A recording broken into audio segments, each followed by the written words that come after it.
The battle starts with our boy, who is the demon of the Taros and he of the allied human forces, sending his necromancer army to dominate the battlefield, which is more than enough to cause the demons to run away. Han Ji-hyuk also made a special soldier for this war, and is amazed at the destruction that soldier is causing. Archmage Taros, who summoned Ji-hyuk in this world, was forced to come to this battlefield by our boy and does not understand why Ji-hyuk always takes Taros with him. Ji-hyuk responds that since Taros is his summoner, he needs to watch closely how well Ji-hyuk fights. Taros mentions that he has seen enough of Ji-hyuk's destruction, to which Ji-hyuk reminds Taros that he was dragged here from taking a nap at his home to risking his life in an unknown war and has been fighting for 30 years straight. So at the very least, Taros should take responsibility. Our boy mentions that he does not have the time to sympathize with Taros' so-called allied forces because, to Ji-hyuk, the demons and the allied forces are the same. But despite that, the only reason our boy is helping Taros is because it is the fastest way to return to Earth. As they are talking, Ji-hyuk's ultimate weapons manage to defeat the Demon King, upon which Taros congratulates him. However, Ji-hyuk is rather annoyed at this anticlimactic ending, for he regrets not sending out all the ultimate weapons he made to fight the Demon King at once. But our boy decides not to bother much about it, as now that he has defeated the Demon King, it's finally Taros' time to keep his promise. The scene then shifts to Ji-hyuk, who is glad to see his reward, which will be enough to make him do nothing for the rest of his life. And as our boy is checking out his enormous reward, Taros informs him that the preparations are complete and asks our boy if he would leave immediately. Ji-hyuk responds that there is no reason to delay, as even the allied forces do not want Ji-hyuk to stay here. Taros tries to tell our boy that they do not think of Ji-hyuk like that. However, our boy interrupts Taros and tells him to send him off instead of speaking empty words. Taros then shows him magic crystal that twisted casualty to keep Ji-hyuk here all this time, which is the reason our boy did not age a day even after 30 years. Taros informs our boy that the moment this crystal is destroyed, the casual regression will send Ji-hyuk to the moment he arrived here. Ji-hyuk does not understand the casualty stuff, but what he does understand is that he has to break the crystal to go back home. Taros nods, telling our boy that the crystal will easily break with a minor shock because it is at its limit, and instructs Ji-hyuk to just go along with the casual regression and not regress it. After making sure he understood everything, Taros breaks the crystal, gives Taros his goodbyes, and wishes to never meet him again. The scene then shifts to our boy, who has finally returned to his room after all these years and starts eating snacks, as he starts planning what he should do next.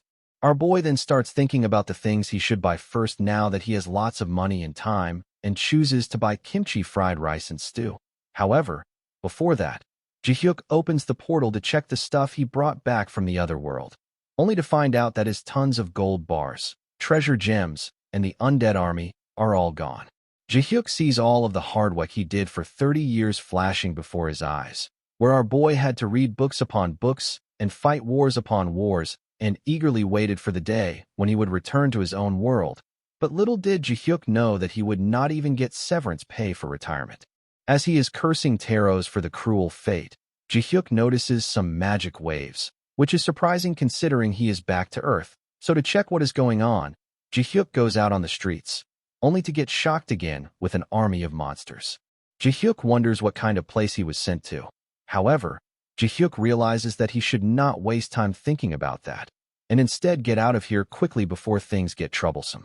However, as he is walking away, Ji-hyuk notices that a child is about to become Wyvern's lunch, so even though he was trying not to stand out, our boy decides to save the child using his powers and get his anger out on these monsters.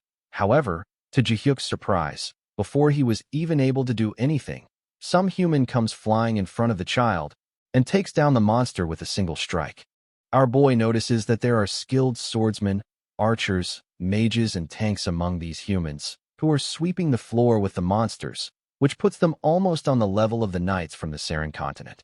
While he is wondering about it, our boy almost gets ambushed by a wyvern, but thanks to the mage, who blows the wyvern up, Ji-hyuk gets saved and starts cursing Taros as much as he can. After a few days of research, our boy discovers that the Earth he was transported to is indeed the Earth he knew, but with the existence of gates, monsters, and awakeners. Ji-hyuk found out that the appearances of the gates on Earth gave rise to the people with unique abilities, which were later called awakeners. Ji-hyuk wonders if this is the casualty Taros was informing him about before he came to Earth. However, Ji-hyuk has other things to worry about, as his retirement plan, which was supposed to be peaceful, has completely fallen apart, and Ji-hyuk only has around 300,000 won in his bank account, which means he has to worry about making a living at the eternal age of 60 years old. Ji-hyuk knows that he can solve his problem about money by registering as an awakener and hunting in the gates, but our boy is too lazy to do that, and although he can use magic and leave everything to skeletons in case things get tough, Ji-hyuk is worried about how people would react to the undead. However, Ji-hyuk's worry was useless, for the staff at the Awakeners Association were surprised to see a summoning-type awakener, which made things easy for our boy, as he can get his abilities categorized as a summoning type and would not have to explain much. The staff at the Awakeners Association starts bombarding Ji-hyuk with questions about his summons, as they are curious about the maximum number of summons, their nature, and their durability. Ji-hyuk, overwhelmed by the questions, replies that he is not sure about the maximum number of summons. However, after summoning, they can be stored in the portal, which makes the staff members curious if they can put other things in there. Ji-hyuk mentions that it is not possible to put other objects in the portal, but despite Ji-hyuk telling them about the limits of the portal, a staff member threw the pin towards the portal, which bounces off of it and drops on the ground. Ji-hyuk asks the staff members to trust him, upon which they apologize, telling Ji-hyuk that they have to do this since many people are trying to deceive them. After that, they proceed on to test the combat power of the skeleton, and to do that, they hit Ji-hyuk's skeleton hard with the bat, which eliminates it. Surprised at the anticlimactic result, the staff members end the test and go to their meeting room to discuss Ji-hyuk's rank. Our boy uses his enhanced hearing to eavesdrop on them, and finds out that, due to the ambiguous nature and weak durability of the ability, they believe F rank is appropriate for Ji-hyuk. After getting his Awakener's card, Ji-hyuk decides to make some cash. The reason our boy is able to summon lots of undead soldiers is because of the special macro system he devised. Most necromancers use mana to imbue undead monsters with will and make them move. However, since human mental power and mana have limits, this method limits the number of summons that can be maintained. However, Ji-hyuk's method allows him to move the undead on their own according to the command in specific situations, which is similar to how a problem-solving a flowchart looks like. In this system, our boy puts pre-written algorithms into the undead, such as the monster's green spit as the 6th evasion, which, if blocked, directs the skeleton to the 7th and 8th evasions, and so on. Thanks to that, our boy does not need to control the skeletons directly, which lifts the limits on the number of summons, making it convenient for our boy to control and summon his undeads effectively. However, since this method is similar to computer programming, there were many flaws and bugs due to command confusion, like the skeleton bringing 6 milk packs instead of 6 eggs from the store just because the store did not have eggs, and even thinking about this process annoys our boy, since he had a perfect macro system he developed over 30 years in Saren. Ji-hyuk once again completes his daily dose of cursing Taros, because if our boy still had that perfect system, he would not have to create a new program. But since complaining would not benefit him at all, Ji-hyuk decides to at least make a rough version for convenience. After hunting for approximately 4 hours straight, Ji-hyuk believes it is time for him to go out, and as he walks out of the dungeon with a good numbers of undead skeletons, the Awakeners standing outside the dungeon get surprised. But since Ji-hyuk's skeletons are weak, they conclude Ji-hyuk is rather a weak Awakener. Our boy goes to collect the reward from the agents, who are also surprised at the number of monsters Ji-hyuk defeated. Since Ji-hyuk did not even touch the monsters, he asks the agent to just calculate roughly, and after making a rough estimate and calculating taxes, the agent informs Jin-hyuk that the monsters fetched him around 2 million won. The 2 million wons get immediately deposited to Ji-hyuk's account, which makes Ji-hyuk realize that he has still a long way till he retires. However, since it is far better than getting a high rank and drawing attention, Ji-hyuk decides to endure the hardships in the beginning, because once our boy sets up his macro system, things will go smooth as butter. After finishing his daily work, Ji-hyuk begins walking home when he overhears 2 Awakeners admiring Ji-hyuk for his amazing summoning abilities. The Awakeners mention that because of his summons, Jihyuk does not even need to pay 30,000 won to porters, which is quite a lot even in low-level gates, if they consider the hazard pay, upon which his friend suggests to team up with Jihyuk. However, the Awakener believes it is a bad idea, since summoners do not team up well with others since it is hard to coordinate. Our boy gets piqued at the mention of Porter and wishes to speak with the two Awakeners, who believe that Jihyuk is here to teach them a lesson for being rude. However, Jihyuk informs them that he is not here for that. Rather, he is here to offer his services as a porter, and because it is a grand opening event, Jihyuk offers his services to them for free. The business idea our boy came up with on the spot is a total jackpot, which is the skeleton porter MK2 that holds more monsters than a normal porter would and, along with that, is quite convenient to use. Although there are still many improvements to be made, it is a product that repurposes skeletons into porters. Moreover, the skeleton porter MK2 is an eco-friendly summon that neither needs fuel nor gets tired. Jihyuk asks 30,000 won per hour for this skeleton porter, which makes it 1/3 of the usual rate since it can do the work of 3 porters. Since the price was quite good, the Awakeners find it affordable and agree to buy it. Jihyuk requests the Awakeners to spread the word of these skeleton porters and, in return, promises to give them a special discount, which makes the Awakeners conclude that Jihyuk is more of a businessman than an Awakener. However, our boy does not hate that idea, because earning money comfortably is the best thing in the world. The scene then shifts to our boy, who is chilling outside drinking juice, while a white-haired girl is selling the MK2s in his place. Jihyuk found the white-haired girl when he was exploring the gate to complete the macro for the skeleton porter MK2. Jihyuk found the white-haired girl lying on the ground and assumed her to be dead. To avoid trouble, Jihyuk decided it was better to get involved and asked his skeletons to not pay any mind to her. But Jihyuk's meddlesome nature became dominant, and he decided to save the white-haired girl.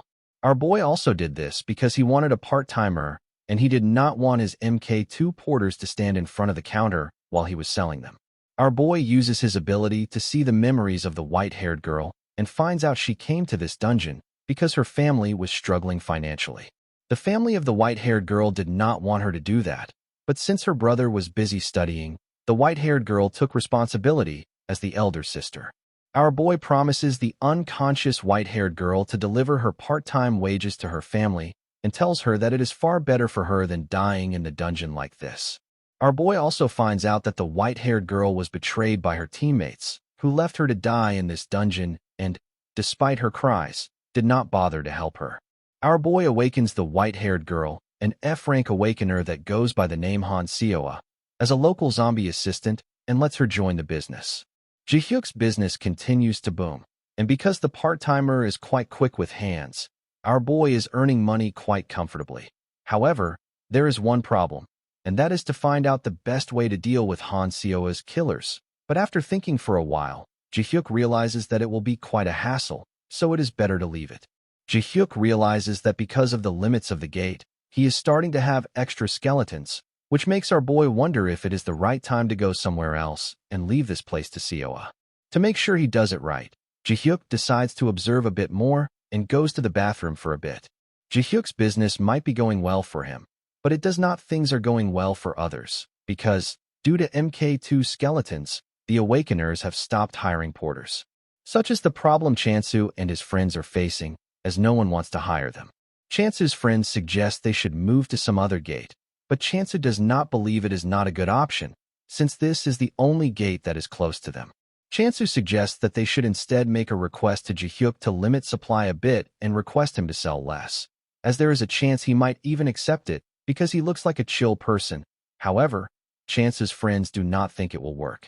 Chansu tells them that they do not have any other choice, as going somewhere else would not solve the problem, because from the looks of it, even after lending out all the porters during the crowded time slot, Jihyuk still has some left, which means Jihyuk might soon expand to nearby gates. Chansu mentions that they must do something, because they cannot keep getting pushed like this, upon which Kim Yongji, who is Anatair Porter, praises Chansu for finally saying something sensible. Kim Yongji mentions that Jihyuk is a weak F-rank summoner, and because he is sending all of his summons as porters, it means he is not strong enough to fight in the dungeons. Chansu realizes that Kim Yongji is suggesting fighting an awakener and calls him a madman for thinking so. However, Yongji responds that he is not that stupid to pick a fight with a weak awakener without a solid backup plan. Kim Yonggi explains that awakeners have agreed to assist him, and all Chansu and his friends need to do now is quietly follow to fill the numbers. Chansu's friends like this offer, which shocks Chansu, and he tries to stop them, upon which Chansu's friend responds that if they want to compete with Jihyuk, they would have to work for 10,000 won per hour, and with this low money, it is better for them to do another part-time job. Chansu's friends further add that since Jihyuk is the one who broke the business ethics here, they do not have any other choice than using force. Chansu advises them to resolve this issue through conversation, but because there is no guarantee words would work on Jihyuk, Chansu's friends decide to take a chance with Kim Yonggi. Kim Yonggi laughs at Chansu, telling him that he can join them if he changes his mind later, but Chansu does not think it is the right thing to do and decides to secretly pass Jihyuk a note to warn him. Jihyuk, who is listening to the whole conversation, jump scares Chansu from behind and tells Chansu that he is an interesting guy. Chansu gets surprised to find out that Jihyuk heard everything he said. Our boy tells Chansu that he was going to crush the people who were planning to set traps for him, but because of Chansu's admirable speech, Jihyuk decided to think about it. Jihyuk informs Chansu that he is planning to expand his business and asks him if he would be interested in working part-time, as the pay would be generous. Chansu, after listening to Jihyuk's plan, agrees with it and tells Chansu that the other porters would be happy to hear this plan, but Jihyuk does not like the idea of letting other porters, who are about to target Jihyuk, join in their plan. Chansu tries to explain things to our boy, telling him that they are not bad people, and the only reason they are doing this is because they are struggling with work.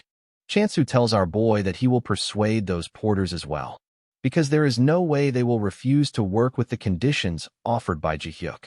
Our boy, who usually does not let people who betray him off the hook, decides to give those porters one more chance, for our boy also knows the pain of being broke very well. Our boy asks Chansu to persuade his porter friends, but keep the conditions our boy mentioned a secret while Chansu persuades, because if they trust Chansu enough to come back only on his words, it means they have loyalty, to which Chansu agrees and decides to meet Kim Yonggi. Kim Yonggi, on the other hand, has brought all the porters he could gather with him to his backup, which is E-rank awakener Kim Jong-hyuk and his team, the very people who left Han Seoa to die in the dungeon. The porters are quite eased to have Kim Jong-hyuk as their backup and believe that with this backup, they would be able to take care of one F rank without breaking a sweat. Kim Jong-hyuk welcomes everyone and informs them about their agenda, telling the porters that the MK2 porters are actually super convenient and cheap, and it makes one forget about the need for real porters. But Kim Jong-hyuk mentions that his situation is a bit different, for Kim Yonggi has been earning Jong-hyuk a lot of money, which is why Jong-hyuk is stepping up to protect the rights off the porters. The porters get excited after hearing that, after which Jong-hyuk informs the porters about his plan for today. Jong-hyuk informs them Jihyuk's quitting time is quite precise, so he is soon about to head to his home, and what the porters need to do is protest at that time and be as blatant as they can, like mention how Jihyuk has no business ethics and how he lacks a good upbringing. Jong-hyuk mentions that this will be more than enough to provoke Jihyuk, which will then cause him to lay a hand on the porters, and that is where Kim Jong-hyuk will step in with his party and deal with Jihyuk. The porters like the plan, because that way, Jihyuk will be the one making the first move, and there would be no problem. However, there is a problem, and that is the increase in tribute Kim Jong-hyuk from 15 to 25%, which was unexpected even for Kim Yonggi. Kim Yonggi tells Jong-hyuk that the increase in tributes was not in the deal, upon which Jong-hyuk mentions that dealing with an awakener comes with a fee, and tells Yonggi that it would be better to quietly pay 25% instead of letting Jihyuk take all the work. Kim Yonggi has no choice but to accept this offer, but his colleagues do not like this idea, and after Kim Jong-hyuk goes on his way, they tell Yonggi that 25% is a lot, because after paying the tribute and taxes, they would not have much left with them.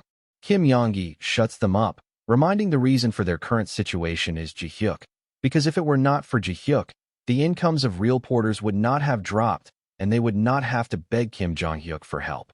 Kim Yongi tells that everyone is free to go somewhere else and try their luck if they do not like this 25%. However, there is no knowing how long they will be able to last there. As they are talking, Chansu joins the chat, telling everyone that he has a better solution. Yongi asks if Chansu is here to act fake again, to which Chansu responds that he met with Ji-hyuk separately and discussed their situation. Yongi calls Chansu a traitor for meeting with Ji-hyuk. However, Chansu asks Yongi to lend him his ear for a moment and informs him that Ji-hyuk has promised to find a way for the rest of the porters to earn money. Chansu tries to explain to everyone that there is actually a way to work together, because no matter how many summons Ji-hyuk has, he cannot do it alone. Yongi does not like beating around the bush and asks Chansu to spill out the plan. However, there is no way Chansu can tell him that. Yongi refuses to trust vague promises, but Chansu assures Yongi that Ji-hyuk is a good person and they can resolve things with him through conversation. Chansu asks everyone to trust him and hold on for a little longer, but despite Chansu being the most trustworthy person in everyone else's eyes, Yongi warns everyone not to believe vague promises because they need to protect their own bowls. Everyone except Chansu's immediate friends decides to trust Chansu, but Yongi wants them to remember that there will be no jobs for them after they deal with Ji-hyuk. The scene then shifts to our boy, who, while on his way home, orders trotters for dinner, but gets stopped by the porters who came to protest against him. Surprised to see their plan get leaked, Kim Yongi believes that Kang Chansu must have spilt the beans. However, our boy tells Yongi that Chansu does not have to do anything with it, as he only asked for a favor and Ji-hyuk agreed to hire him as a part-timer. Yongi is surprised to hear that and wants to know more about it, but Ji-hyuk is not in any mood for explaining as our boy has just ordered his food and he does not want it to go cold by provoking the porters and playing along a bit. Our boy uses his binding magic on the porters that were there to protest, after which binds the awakeners that were hiding in the bush to come out at the right time. By now, everyone realizes that there is something wrong, while our boy realizes that the awakener helping the porters is the same guy who killed Han Seoa. Our boy was feeling uneasy about leaving Jong-hyuk alone since our boy did not want to bother looking for you, but things just became easy for Ji-hyuk, and now he can begin the fun.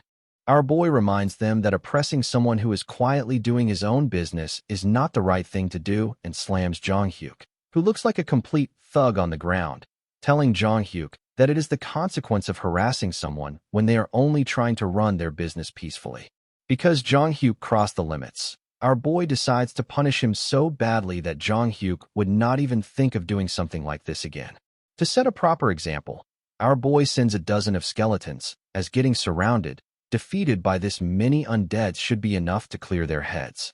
These guys who made the mistake of hurting our boy were properly disciplined with undead accompanied with illusion magic, and out of consideration, our boy even fixed their shabby appearances before sending them back, making it a completely peaceful resolution.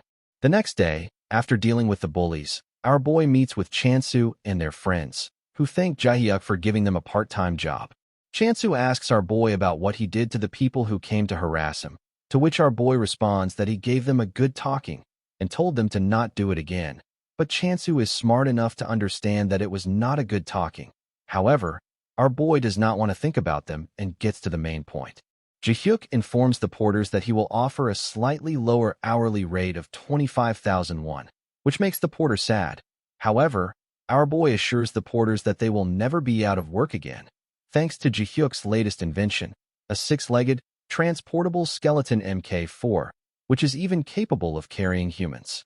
Ji-hyuk assures the porters that this MK4 porter will make their work a lot easier. However, the porters are rather confused with the design choice. The scene then shifts to an awakener party who is having a discussion regarding the new transportal skeletons in their neighboring village, which are said to be super convenient and are so good that people are flocking to their neighboring village because of them. One of the awakeners suggests that they should check them out someday because they might not come here. As they are discussing, one of Chance's friends, the pink-haired lady, appears in front of them sitting on an MK4 porter and asks if they would like to try using their team. The pink-haired lady explains that their team consists of her team leader, and 2 transportable skeletons, which the awakeners can hire at the rate of 120,000 per hour. The awakeners never heard of humans being part of the deal, So one of them asks if it would be possible to just rent the skeleton, upon which the pink-haired lady replies that it would not be possible since they only rent them out in teams. The awakener party is rather confused over paying for the extra person. However, they finally reach the conclusion that they should at least give it a try since it is not that expensive. The pink-haired lady is glad at their choice and promises them that they would not regret it. The scene then shifts to the dungeon, where the awakener party is waiting for the pink-haired lady to get ready. However, the pink-haired lady tells them that it is fine to leave right away since their team can pack while they are on the move. The awakeners already find this quite convenient, as they would not have to wait for the porters to finish packing anymore. They get more amazed at the product when the monster is sighted, for the pink-haired girl hides herself in the MK4 porter. The pink-haired girl gets straight to processing the monster, which makes the awakeners curious about the monsters they fought earlier. The pink-haired girl responds that she finished everything while they were fighting. The awakener party, amazed at the practicality of this service, asks the pink-haired girl if it would be possible to make a reservation for tomorrow, to which the pink-haired girl nods, telling the awakeners that the regular customers are welcomed every time. Thanks to their overwhelming efficiency and cost-effectiveness, the new skeleton team started dominating the bottom of the monster byproducts industry, but despite that, Ji-hyuk feels unsatisfied. Because of the low opinion of Undead in the continent of Saren, our boy was conscious about increasing the numbers of the porters, but since it is not for combat, people's reactions have been surprisingly positive, which makes our boy want to mass-produce all these skeletons and make loads of money with them. But the only thing stopping our boy is unwanted attention, which would hinder Ji-hyuk's dream of peaceful retirement. From the beginning, the regular summoning-type awakeners are said to manage 10 summons at most, but our boy has already far exceeded that amount, which means if Ji-hyuk makes more skeleton, he will surely draw more attention, and that would complicate things. While Ji-hyuk is concerned about his future, Han Seoa is wasting time on the phone, which irritates our boy and makes him wonder if this is how parents feel when their child is addicted to a smartphone. Our boy smacks Han Seoa and takes the phone from her because, as her guardian, Ji-hyuk must know what Han Seoa is watching. Ji-hyuk finds out that while he was worried about feeding their bellies, Han Seoa was watching idol videos. Ji-hyuk believes idols must earn a ton of money from their performances, but it comes with the cost of forgetting about one's privacy, while Ji-hyuk just wants to earn money quietly and retire comfortably. As he is wondering about that, our boy realizes earning a lot of money makes one famous regardless of whether they are celebrities or not. So our boy decides that if he is going to attract attention anyways, he should go all out at it and strike the iron while it is hot. Our boy immediately contacts his boss, Park, and asks him to buy 32 million won worth of monster bones, which shocks Ji-hyuk's boss. But our boy continues, informing Park that from now on he will invest all the profits into buying more points and requests Park to handle it nicely. Park, although rather confused at such a request, immediately agrees to it and promises to gather only the freshest bones for our boy. With that out of the way, our boy then decides to set up a company, and for that he has to rent a decent warehouse and start mass-producing dozens of porters in a day. However, Ji-hyuk soon realizes that it would be far better to create all the skeleton porters at once. The scene then shifts to the Gate Management Bureau Awakener Registration Office, where the director of the Awakener Registration Office, Young Sung-hoon, asks the researcher if there is anything special to report, to which his researcher shakes his head, but suddenly remembers about the special management case of Han Ji-hyuk and informs the director that according to the latest records, Ji-hyuk created about 32 skeletons a month. The researcher further adds that Ji-hyuk has started a company called Saren, and today is its opening ceremony. Director Sung-hoon is quite amazed at this and comments that it is all about how one uses their abilities, because no one in their right mind would have thought that the weak skeletons could be used that way. Director Sung-hoon believes that because of using his abilities, Ji-hyuk might have made some decent money considering how he is now starting a company, upon which his researcher informs Sung-hoon that a rough calculation suggests that he earns billions of wons in a month. The researcher also suggests that since Ji-hyuk's summons seem to have hit a limit, they should remove him from the special management list. However, as they are discussing, another one of Sung-hoon's subordinates enters the room and informs the director about Ji-hyuk, who has just invited a large group of porters and is now indiscriminately deploying skeletons. Director Sung-hoon gets surprised after realizing that Ji-hyuk has just broken another record, as a month ago, Ji-hyuk was just at 27 summons, upon which the researcher mentions that they should keep Ji-hyuk under special management for now. The subordinate gets annoyed and slams the table, which surprises Director Sung-hoon, and he asks the subordinate about the new record Ji-hyuk has reached, upon which the subordinate informs Director Sung-hoon that according to their limited observation, Ji-hyuk has reached 300 skeleton summons. Director Sung-hoon immediately rushes to Ji-hyuk's company with his two subordinates, where he is informed that Ji-hyuk has just surpassed 350 skeletons. Director Sung-hoon is immediately guided to the warehouse, where he gets shocked to see more and more skeletons. Our boy, who was working very hard, takes a break since they have got visitors, and asks his manager, Kang Chansu, to get something good to eat since it is almost time for lunch. Our boy then introduces himself to the director of the management bureau and also meets the same researcher who conducted Ji-hyuk's test.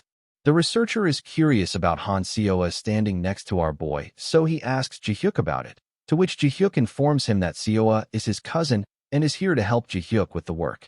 The researcher greets Seoa and asks Ji-hyuk if the things getting produced in this warehouse are all his summons, to which Ji-hyuk nods his head, telling the researcher that there might be around 350 summons. The researcher accuses Ji-hyuk of lying, to which Ji-hyuk explains that he himself did know about the limits of his summons. The director orders Ji-hyuk to stop this production, explaining that 350 summons is just outrageous, as it surpasses common sense for summoners, for an F-rank awakener should not be capable of doing something like this.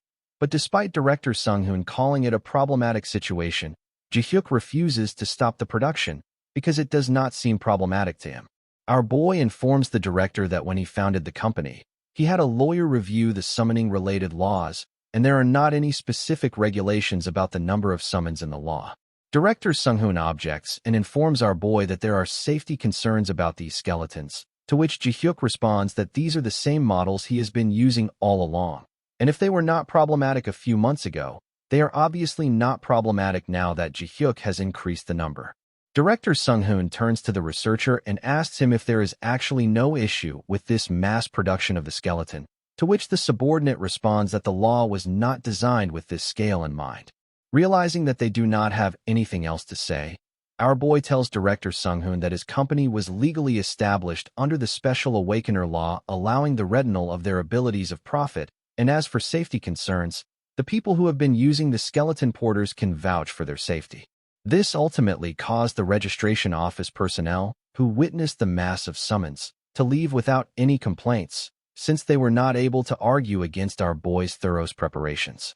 Our boy is glad that he unleashed everything at once, because if he had released just a few dozen a day, then the registration office personnel would have found all kinds of excuses to interfere, but since they encountered something beyond their comprehension, they froze up. Ji-hyuk realizes that he should keep making more summons, and since he can summon 300 in a day, if he stockpiles 2,000 and releases them all at once, the registration office would not be able to say a word. The time it took Ji-hyuk to create 1,000 transport-type skeletons, the media was buzzing about an awakener controlling over 500 summons, but our boy did not care about any of that. After creating 1,000 skeletons, our boy lost all his will to create any more skeletons, and now he does not want to work anymore. Ji-hyuk questions if he was so excited about starting the company that he forgot how much effort it would take to summon 300 skeletons a day.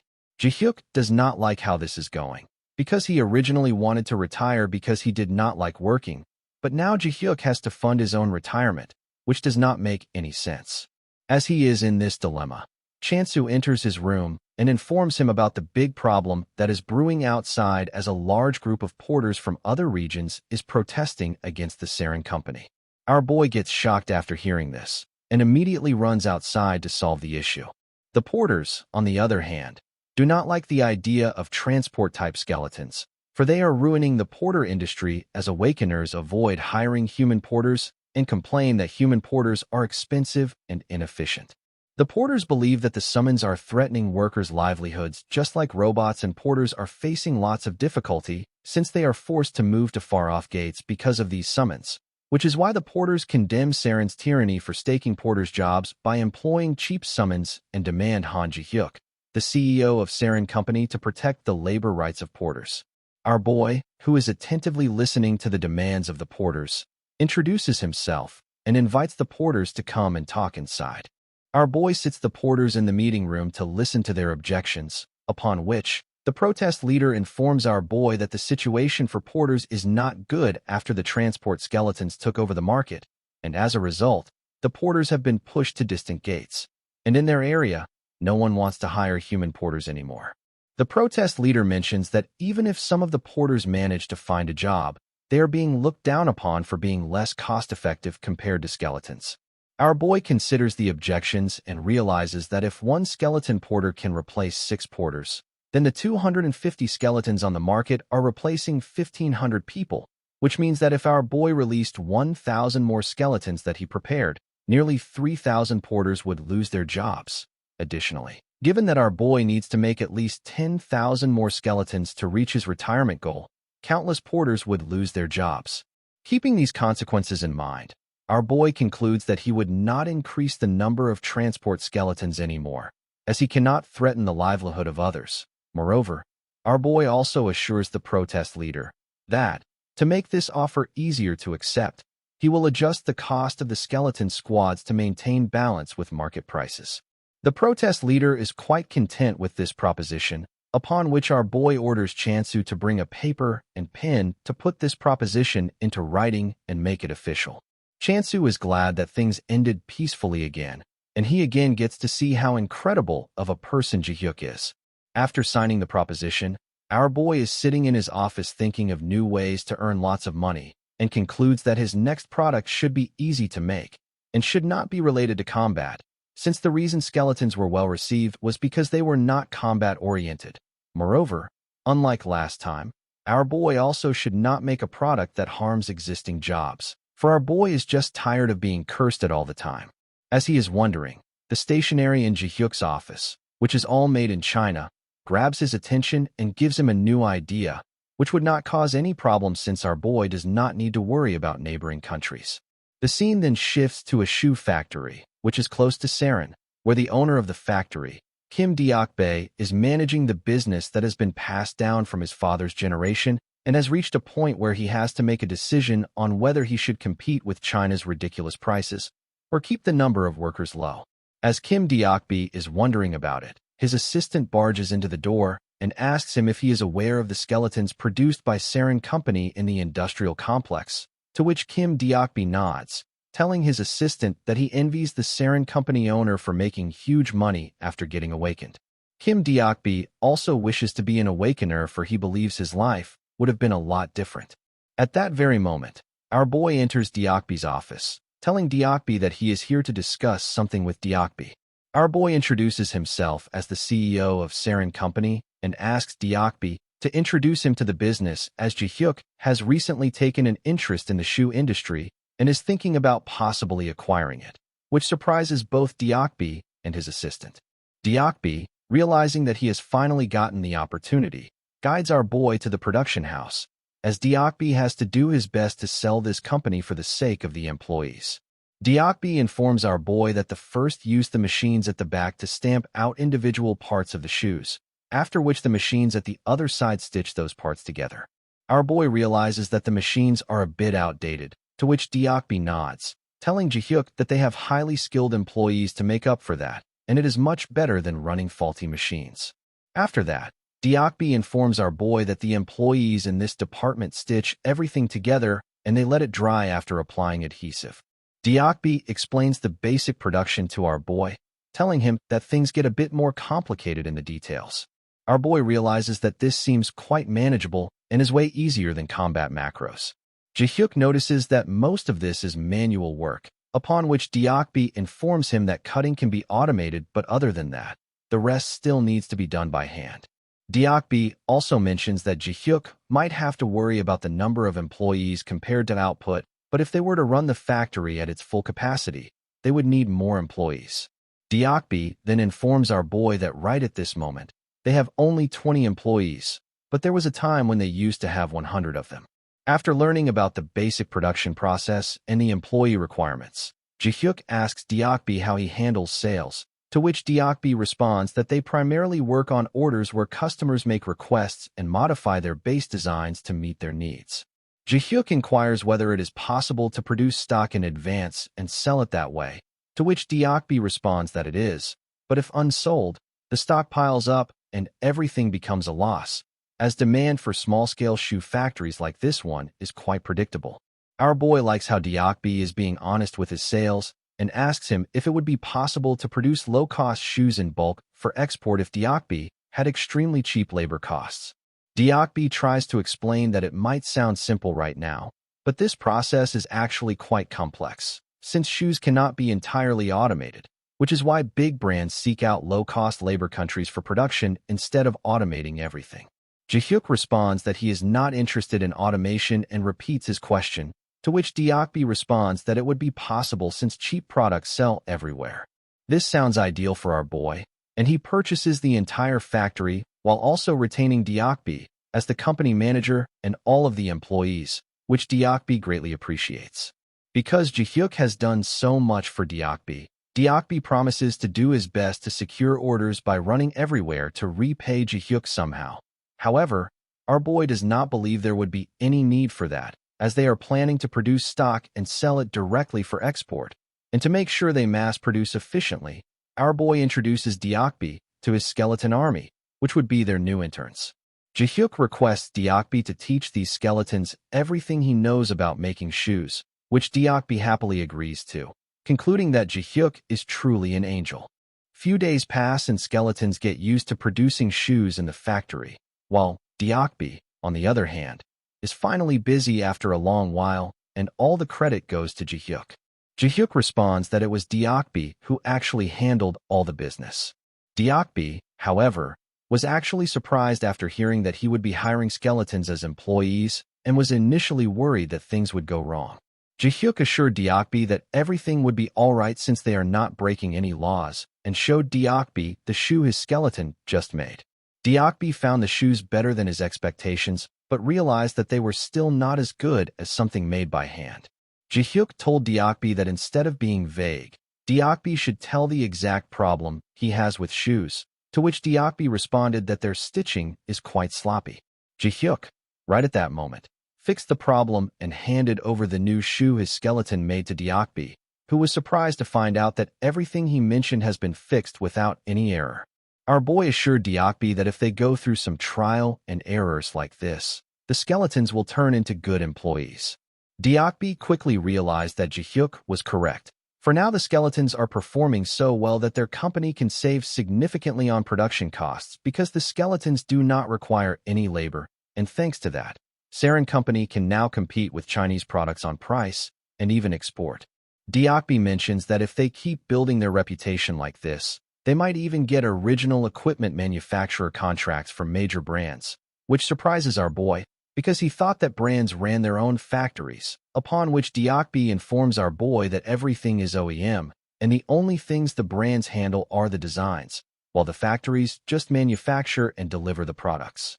Diokbi further adds that at their current stage, they can easily take over the production volume from existing factories. From Diokbi's explanation, Jihyuk realizes that they do not even need to design anything.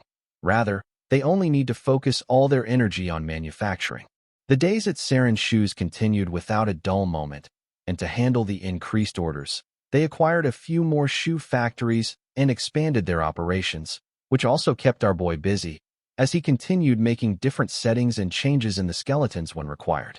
Because of this, Jihyuk had to work overtime almost every day, and today, just like every other day, Jihyuk is returning home after pulling another overtime when he receives a call from Kim Diokbi, who informs our boy about the new order they have received, because of which they will have to adjust the production lines, and for that they need Jihyuk.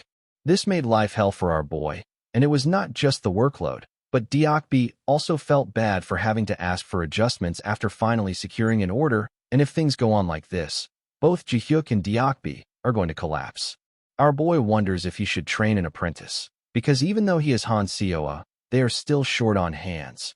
But even if our boy does consider training an apprentice, it would take lots of time and effort, and increasing the number of zombies like this one is also not feasible. Moreover, If our boy increases the number any further, it will be impossible to hide. As he is thinking about setting the basic framework and fine-tuning the macros, our boy realizes that macro is not much different from programming.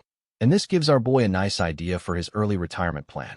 A few days later, our boy is interviewing Beck Sango and asks him if he has any special skills, since after looking at Sango's resume, he does not much experience besides part-time jobs. Sango realizes that he does not have any notable skills and wonders if he should say something related to the job. Seeing Sango go silent for a moment makes our boy conclude that he does not have any special skills and tries to proceed with the interview. But Sango stops him, telling Ji-hyuk that he indeed has some special skills. Beck Sango informs our boy that he is quite good at games, which shocks Sango himself, as he does not know why he said that, but Sango continues, telling our boy that he does not discriminate between genres and is good enough to rank high in every game. Ji-hyuk asks Sango if he is interested in games where one builds and stimulates things, to which Sango nods, telling our boy that those games are his speciality. Our boy asks Sango if he has anything to show with regards to that, to which Sango responds that he has uploaded some videos about the game where one combines parts to create golems. But Sango, instead of making golems, made an airplane and flew it into the sky. Sango mentions that the physics of the engine he used in this airplane is quite sophisticated, and if Ji-hyuk takes a closer look, he would find out that there is a motor under the propeller-looking thing, which is originally a part for golems. But because this motor has a good thrust, it can lift the whole body if designed well, which is why Sango attached it below. Sango, while concluding that it is about time he looks for another job, tells our boy that what he did is really difficult to do, as he had to use parts meant for completely different purposes to create a mechanical device. To his surprise, Sango's thorough explanation worked well for him, as Ji-hyuk was actually looking for someone like this. So he immediately hires Sango and asks if he can come to work tomorrow. The next day, Sango is surprised with a weird skeleton-looking product that he has never seen before. Our boy tells him that it is a computer, which shatters Sango's reality of what a computer is. Ji-hyuk tells Sango that it would be more accurate if they called it a control console, as it is capable of controlling the skeleton right in front of them. Our boy tells Sango that he will teach him how to operate this control console, after which Sango should try performing the national gymnastics routine with this skeleton in a week. The control console Ji-hyuk gave to Sango looks like a normal console, but it is actually a skeleton mage. The skeleton mages, unlike regular skeletons, can use simple magic, and the one our boy gave to Sango has been shaped into a console with various buttons and levers for control. The console control our boy made is a bit rough, and the controls are a bit tricky since it was hastily put together, but despite that, surprisingly, Sango was able to finish controlling it 2 days ahead of the deadline. Ji-hyuk is relieved that he chose the right person and asks Sango how it feels to use the control console, telling him that if anything is inconvenient, he should point it out. Seeing the opportunity, Sango pours his heart out at everything that was inconvenient, after which our boy promises to fine-tune them later. Ji-hyuk tells Sango that since he is the first programmer of the Saren company, Ji-hyuk has very high expectations of him, telling Sango that soon when new juniors join this company, Sango will be their senior, for which Sango has to work hard. Sango, who is struggling with landing a job, is amazed at the mention of juniors. But there is more, as our boy also promises him a promotion and increased salary if Sango continues to work efficiently. Sango promises to work hard and live up to Ji-hyuk's expectations, but our boy is still struggling to understand the mindset of the younger generation. A few days later, our boy receives a call from the registration office, who informs Ji-hyuk that the shoe factory is doing well. However, our boy already knows it and ends the call because he does not like how the registration office is calling him for trivial stuff. Ji-hyuk then asks Deokbi, who is curious about the call, regarding Sango's progress, to which Deokbi responds that Sango, at the start, struggled and messed up quite a few shoes, but lately, he seems to have adapted to the work and is doing much better. Since Sango has adjusted perfectly to the work, our boy tells Deokbi that they should post the job opening for another programmer. Our boy also notices that they are running out of supplies, upon which Deokbi assures our boy that they are not short on inventory, although it might look like that because of their factory expansion, which is outpacing the rumors spreading about the Saren company. As they are having an important discussion regarding the company, Hanseoa, on the other hand, is experimenting on the skeleton to change its color, in which she succeeds with flying colors. While Hanseoa is busy in her own important task, our boy suggests that they should start taking orders from big-name brands. However, Deokbi does not like the idea, since it has just been over a month since Jihyuk has acquired his first shoe factory, but Jihyuk cannot help it as he is just impatient by nature. Deokbi tells our boy that he can try submitting their business proposal, but is worried that they would not get accepted since it is hard for small-scale businesses to get such big orders. Our boy is confident that they can do it, since there is no other company that can produce products at such a cheap rate, to which Deokbi agrees, and tells Jihyuk that the cheap price is not the real issue, rather the trust they are lacking, since big-name brands value trust over anything. Our boy asks Deokbi if their production capabilities insufficient for high-end brands, to which Deokbi shakes his head, telling our boy that this was the case at the start, but now they are far more precise than humans. This makes our boy conclude that what they need is not the trust, but rather a chance to prove themselves, and decides to launch a proper ad campaign.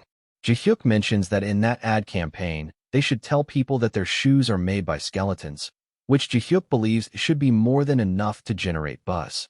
As their conversation concludes, our boy realizes what Hanseoa has been up to and is stunned to see a pink-colored skeleton dressed as a member of a rock star band. Our boy tells Hanseoa to put the skeleton back the way it was, but then realizes something and tells her to leave the shape for now because it is cute and less intimidating. However, he tells her to change the skeleton back to its original color. After a few days, some influencers take a tour of a Saren shoe factory, where they are surprised to find that the skeletons are rather cute. The employee at the factory offers the influencer shoes made directly from skeletons.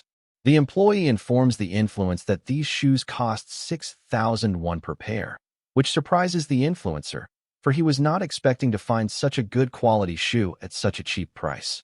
However, the influencer does not like the design and asks the employee whether the skull theme is intentional. The employee tells the influencer to not worry about it, as they are just decorations that can be easily removed. The influencer is amazed at that and asks the employee to pack 4 pairs of these shoes, to which the employee responds that they have limited their sales to 2 pairs per person. The influencers get those 2 pairs and make a video regarding it, which gains significant attention on many video sharing platforms, garnering immense views, which in turn helped Saren gain rapid recognition at an unbelievable pace. A few days later, Deokbi informs our boy that they have finally gotten a work request from Roko, which is a U.S sports brand ranked in the top 20. Our boy, excited at the result of their campaign, tells Deokbi to start working on the sample right away. Our boy presents the sample to the manager of the Roko company in the meeting, who finds the sample quite flawless, and is surprised to see that despite having a low price per unit, there are no compromises to the quality either. The manager promises to propose this to the higher-up, which makes our boy excited, and he asks the manager if there is any chance it will work out, to which the manager responds that he cannot guarantee that, because even though the price is great, the skeleton-based production has not been proven yet. Haunted by the word proven, our boy asks the manager if it would be possible for him to inform them of the terms of the contract because our boy needs to make sure they are prepared. The manager responds that the company is just looking for a stopgap solution right now, so the terms would not be so great. Our boy gets annoyed, asking if by that he means they are going to lower the price even further, to which Deokbi, who is in the meeting, informs our boy that the manager is talking about the shorter contract period and fewer guaranteed quantities. Jihyuk does not get it. So Deokbi explains to him that big brands and major manufacturers usually sign longer contracts and guarantee a minimum order quantity every month, which is like a carrot big brands offer to manufacturers. Because of those minimum sales, the brand gets a steady supply of shoes during the contract period. However, Deokbi adds that sometimes the companies use those guarantees to drive down unit costs, but since that does not apply to Saren Shoe Factory, our boy does not need to worry about that. The manager adds to the discussion, telling Jihyuk that their company is in a rush to find a replacement for their stalled factory, which is why the contract period would be short and the company would not be able to offer much in terms of guaranteed quantities, because once their local factory restarts, the surplus inventory will burden the headquarters. Ji-hyuk is curious about what the company can offer at the moment, to which the manager responds that, from what he knows, it is a 3-month contract with a guaranteed quantity of under 40,000 pairs per month. However, it is subject to change depending on the situation. Our boy asks Deokbi if that works for them, to which Deokbi responds that large manufacturers would not even consider accepting this, but small-scale businesses like Saren Shoe Factory have to accept it to aim for future contracts. After hearing the explanation, our boy realizes that if they just sit still relying on low prices, they would not even pass the paperwork stage, let alone secure a good contract. Ji-hyuk asks the manager if there are any factories currently under contract, to which the manager responds that despite the headquarters making several proposals here and there, they have not been able to finalize a contract. In that case, our boy mentions that they should limit the contract period to 1 month, because if the local factory restarts, Roko would face lots of difficulties. Our boy also suggests that they should make the contract renewable monthly with mutual consent, and while keeping the unit price the same as before, our boy promises to not request guaranteed quantities or upfront payments. Deokbi is shocked after hearing that offer, while the manager, on the other hand, is also rather confused, but Ji-hyuk gives the company another advantage and tells them that if there is a drop in quality or defective products, then the Saren Shoe Company would compensate double the production cost. They end the meeting with the manager promises to relay those conditions to the higher-ups, while our boy, on the other hand, is certain that they have secured another deal. But, unlike Ji-hyuk, Deokbi is shocked to see Ji-hyuk make the terms even worse for them, because with these terms, Roko can sign the contract and never place a single order, which would lead them to suffer no losses. Our boy tells Deokbi that this is what he was aiming for, and explains that since samples are usually free, people can try them without hesitation, and because their company is offering the lowest unit cost and unwavering quality, they will be able to get Roko's trust easily. Ji-hyuk further adds that because there is no other company that can adjust production levels as quickly as Saren Shoe Company, they now just have to wait for Roko to taste the free sample Saren is giving, and once they taste it, they would not stop at just one bite, and continue begging Saren to make more shoes for them after the contract ends, as they have yet to taste the true flavor of the Undead. Roko headquarters in the United States.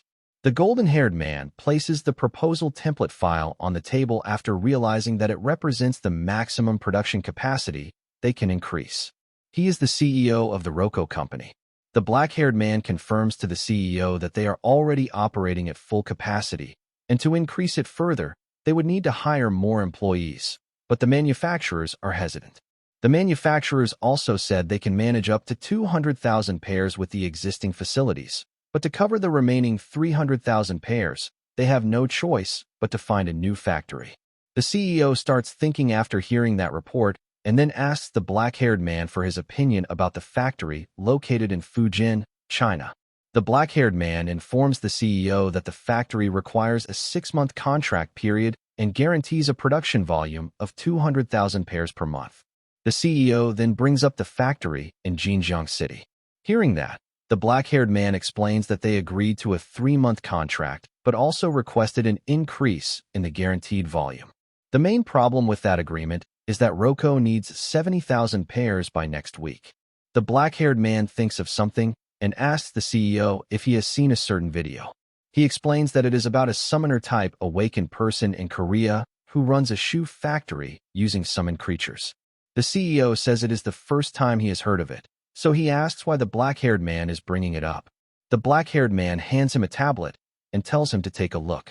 The CEO initially assumes it is just a video of an awakened person showing off their abilities and believes it will just be for show. But after seeing the actual video, the CEO is extremely shocked and immediately orders the black-haired man to show him the meeting results with that factory because he is concerned about it. The CEO can't believe the authenticity of the video, so the black-haired man confirms that it is real and also gives him the contract papers, telling him to review them. The CEO is amazed to see that it is a 1-month contract with automatic extension. There is also no guaranteed quantity, and even if defects occur, the factory compensates double the cost. After that, the CEO checks the delivery price and asks the black-haired man if there is a mistake, but he confirms that, as shown in the video, the factory's labor costs are nearly non-existent. which makes the delivery price possible. Hearing that information, the CEO asks about the product quality, and the black-haired man explains that they checked the samples and the quality is acceptable. He suggests the CEO give it a try since there is no risk. Even if defects appear, the factory will compensate double the cost. The CEO agrees because, even if the quality turns out to be poor, there is no real risk, so he decides to place an order for 10,000 pairs, starting with the simplest design first. The scene then shifts to a silver-haired old man calling the factory's CEO and happily informing him that they have received an order for 10,000 pairs from the Roko company. Ji-hyuk seems very pleased and asks the silver-haired old man if they have the required materials. The old man confirms that they are readily available in the market, so once they place the order, the materials will arrive quickly. He then happily asks Ji-hyuk if they should stop the current production line and proceed with Roko's order first. Ji-hyuk asks why and points out that they can work on both simultaneously since they have an abundance of summoned skeletons. The silver-haired old man believes that sewing well is one thing, but they also need to stamp out shapes for each part, and the machines are already at full capacity. Hearing that, Ji-hyuk asks what the big deal is and uses his necromancy abilities to create the machine they were lacking. The old man is shocked, and Ji-hyuk asks what else they need for production. The manager explains that they also need more space because all 5 other factories, including this one, are out of room. Ji-hyuk tells him to use the Saren warehouse since it has plenty of space. The old man informs Ji-hyuk that manufacturing in an unregistered facility is illegal. Ji-hyuk seems to already know this, but insists that they have registered it, then asks if there is anything else they need. The manager's mind is overwhelmed, and he informs Ji-hyuk that there is nothing else required. Hearing that, Ji-hyuk decides to wrap it up in one go. The manager quickly agrees with him. The next day, at the Roko headquarters, the CEO is having a meeting with his executive members, saying that they don't have enough time and can't delay any longer. They need to compromise with the current factories by reducing the guaranteed volume. While the meeting is still in progress, the black-haired man reads an email from the factory and immediately calls the CEO. When the CEO asks what the matter is, the black-haired man explains that it is about the factory that produces shoes using skeletons, the one they contacted yesterday. Thinking the factory is unreliable, the CEO asks if they said they can't do it or if they refuse to change the contract. The black-haired man informs him that they did not decline the order. Instead, they have already finished making everything. The CEO is startled and asks again because he can't believe it. The black-haired man shows the email to the CEO, sent from their Roko branch in Korea. The factory delivered all 10,000 pairs, and the inspection results show that every pair is of good quality with no defects. The CEO wonders if it is really possible, considering the price, quality, and production speed. The black-haired man suggests that this might be a real opportunity because if the factory can make 10,000 pairs in one day, then handling larger orders should also be possible. There is no guaranteed volume, and it is just a 1-month contract, so there is no better option to fill this gap. The CEO smiles and tells the black-haired man to place an order for all the quantities they need by next week, but this time with multiple models so they can confirm whether the factory is truly reliable. The scene then shifts to Ji-hyuk, who receives information about the 60,000 pairs with 7 different models. The manager tells him that Roko is testing the factory and has also asked about their maximum production capacity. Ji-hyuk is very pleased with the deal and happily calls Park to ask if he can provide them with a ton of bones. Park gladly confirms that it is possible. Ji-hyuk decides to show the Roko company what crazy volume really means. It takes only 2 days to finish the order. The CEO of Roko and the black-haired man are both extremely surprised. After that, everything progresses smoothly, and Roko places an additional order of 80,000 pairs in just a week. That, too, is completed perfectly in only 2 days, and the following week they order 150,000 pairs, all delivered in just 4 days. It takes only 10 days to produce the monthly quantity Roko needs. Thanks to Saren Factory's efforts, Roko successfully fills the gaps caused by the closed factory and perfectly covers the shortages. During a meeting with the CEO, the black-haired man reports that the factory, which had been shut down, has resumed production faster than expected. Hearing this, the CEO confirms that it is good news. The brown-haired man comments that the profit from Saren's production increased significantly for a while. The other executives also believe that Saren's quality is more consistent than any other manufacturer, and their ability to adjust production using skeletons is on an entirely different level. The black-haired man then tells the CEO that they are losing hundreds of thousands of dollars every year due to contracts with other factories. But if they work with Saren, things will change. Once they place an order, finished products will start arriving within a few days. This means they can order whenever needed and significantly reduce losses from inventory. Hearing this, the CEO decides to follow the black-haired man's advice, and they choose to officially sign a contract with Saren. The black-haired man meets Ji-hyuk and hands him the official contract they received from Roko's headquarters. Ji-hyuk looks at it and remarks that he already said Roko would eventually ask them to produce for them. The black-haired man tells Ji-hyuk that if he reads the contract, he will see that it is a one-year agreement with a guaranteed 150,000 pairs per month, terms that even large manufacturers would envy. Ji-hyuk reads the contract. Ji-hyuk bluntly asks if it is really a good deal. The black-haired man confirms that it is, so hearing that, Ji-hyuk thinks again and asks manager Kim to read it once, then hands the contract paper to him. Kim reads the contract and goes through it carefully. Ji-hyuk comments that there are many issues, so he wants Kim to point out everything. Kim doesn't understand what Ji-hyuk is trying to say because he doesn't see any real problems in the contract. The production quantities for the assigned models are missing, but that is in line with their policy, so it shouldn't be an issue, and aside from that, the rest is just a standard OEM contract.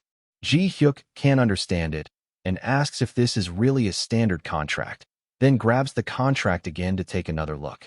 He drops it on the table and tells Kim and the other person to look at the clause stating that any damage or loss that cannot be attributed to the responsibility of Party A must be compensated by Party B.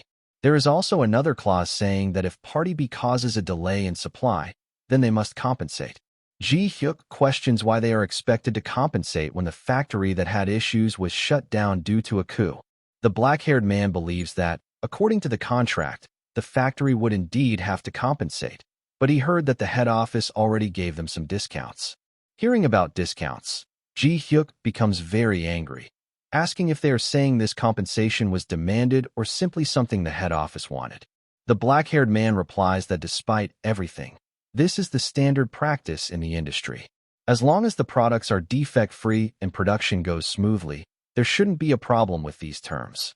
He reassures Ji-hyuk that he understands this is his first contract, so he is hesitant, but this is nearly the standard contract in the industry. If Ji-hyuk can't accept it, then it means they won't be able to contract with any manufacturer. He adds that the representative doesn't focus too much on it, because these clauses are prepared only in case something unexpected happens. Ji-hyuk doesn't feel assured by these explanations and begins telling the black-haired man about a business trip he once took abroad.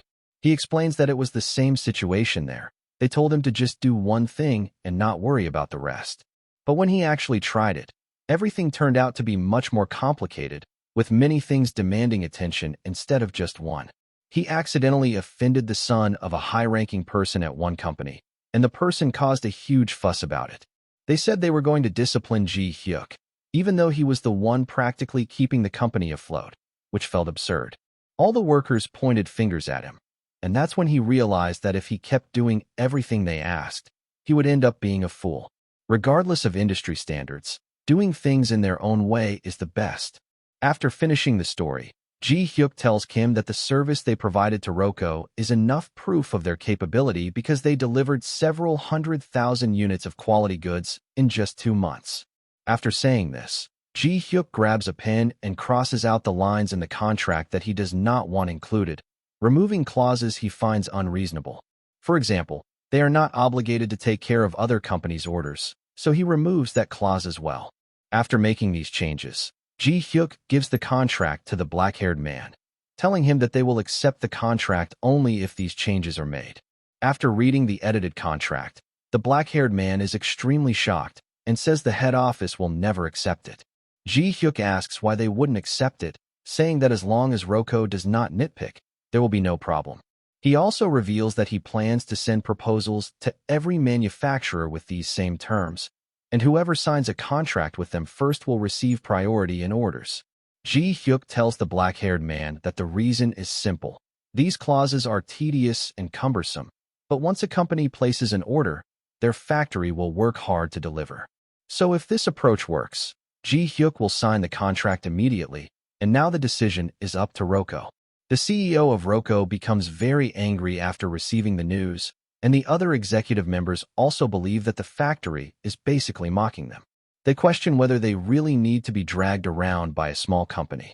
They acknowledge that they made a profit, but it was not a particularly large amount. But one executive with a bright mind suggests that they still can't ignore it, because the benefits of trading with the sarin factory are limitless. Passing up a chance to stabilize financially due to pride would be highly inefficient. Some of the executives clash with each other, saying they can't set such a precedent because it might cause problems in future contracts. Realizing the situation, the CEO decides to stop the meeting for today and monitor the situation, adjusting accordingly since the factory has resumed normal operations now. However, it doesn't take long for their decision to waver. The black-haired man informs the CEO that another factory wants them to include a clause in the contract to increase production of the new DP-10 model. The CEO yells that he already told them it was too soon last time. The delivery price is high and the requirements are excessive, so he asks why they should deal with that. Then he compares the factory to sarin's, saying that if it were sarin, the work would already be underway. Thinking that although he knows this situation is normal, after experiencing sarin's performance, he keeps comparing all other factories to them. The brown-haired man immediately rushes into the CEO's office looking worried and reports that there are defective products from the Chinese Yunk factory and they need to be reproduced. The CEO also looks troubled upon hearing about the reproduction. The brown-haired man reassures him that the quantity is not large, but the delivery is expected to be delayed. According to the contract, the factory will bear the reproduction costs, but their stock will be insufficient during the delay. After listening to all of this, the CEO again compares the situation to sarin's service, saying that it wouldn't have happened if it were sarin. He then asks the black-haired man what sarin is doing right now. The black-haired man informs him that sarin factories are sending proposals to other manufacturers, and in fact, some makers have shown interest and requested samples. Hearing that, the CEO says it makes sense, given sarin's quality results. The CEO suddenly remembers that the sarin factory stated that the first contract always guarantees priority production. Thinking of that, he immediately orders the brown-haired man to proceed with the sarin contract. The brown-haired man becomes very nervous and replies that he thought the CEO planned to put it on hold. The CEO tells him again to proceed immediately, because if other manufacturers sign contracts first, Roko will be pushed to the back of the line. To sum it up, the result ended up favoring the sarin factory. Roko signed a contract that tripled their margin, and other manufacturers began placing orders one after another. The scene then shifts to Kim happily informing Ji-hyuk that their total orders exceeded 1 million units in just 1 month. Sitting at his desk, Ji-hyuk laughs loudly and asks how long it has been since Roko came back.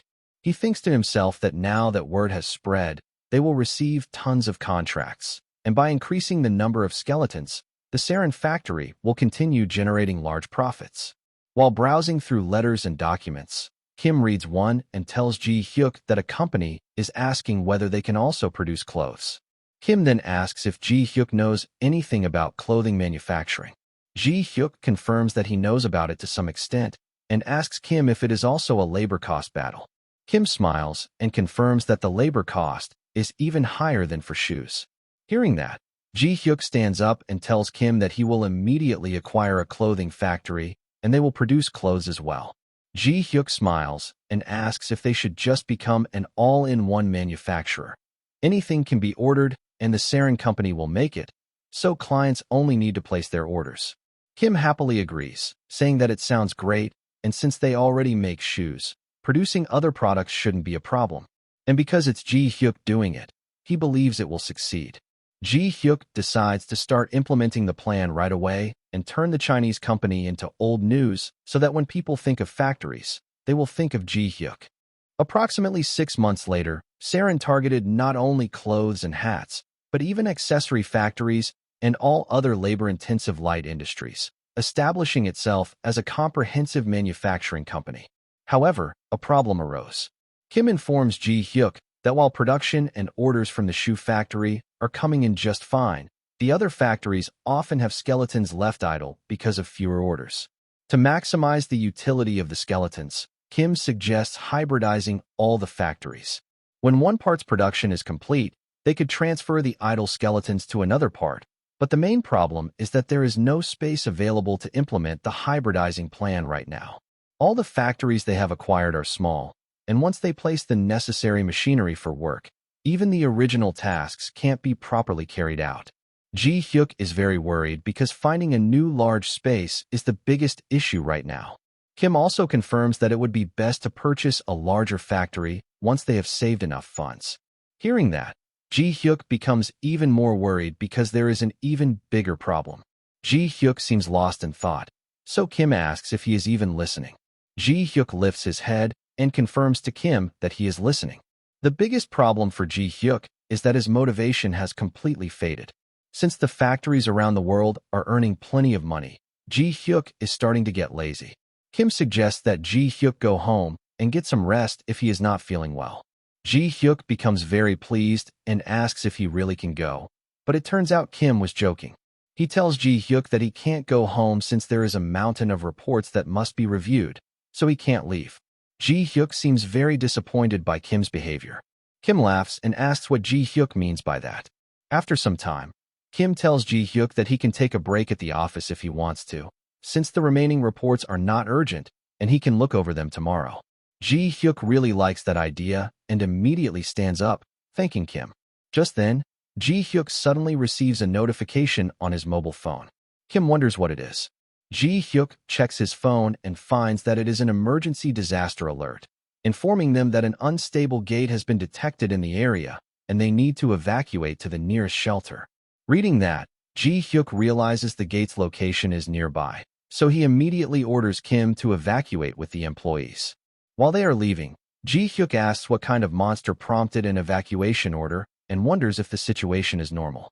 The black-haired man next to him explains that, based on the information he checked earlier, the monsters are skeletons. Ji-hyuk starts sweating right away upon hearing this, as it sounds ominous.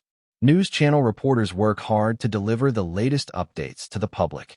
The emergency response team is currently engaging monsters suspected to be skeletons, but it is estimated that repelling them will take more time. The news channels also show footage from helicopters capturing the situation, where awakeners are trying to locate the skeletons, but the situation is becoming increasingly intense. The awakeners team leader orders them to hold out as long as they can, saying they cannot let the skeletons break through. Ji-hyuk and the white-haired girl run toward the location through a back alley. The moment Ji-hyuk sees the skeletons, he immediately realizes he made the right decision to come. He had a bad feeling about the skeletons, and now he confirms that these skeletons are the ones he created. Ji-hyuk begins casting his magic and assesses the skeletons' numbers, concluding that they form a Centurion-level group. Ji-hyuk is relieved that he discovered this in time. There is not much damage yet because the skeletons are still in exploration mode, so the situation has not escalated severely. Ji-hyuk needs to recover them quickly before the exploration ends. He tries to take control of the skeletons, but it turns out that it is not working. Ji-hyuk becomes very worried, as the skeletons could enter combat mode at any moment at this rate.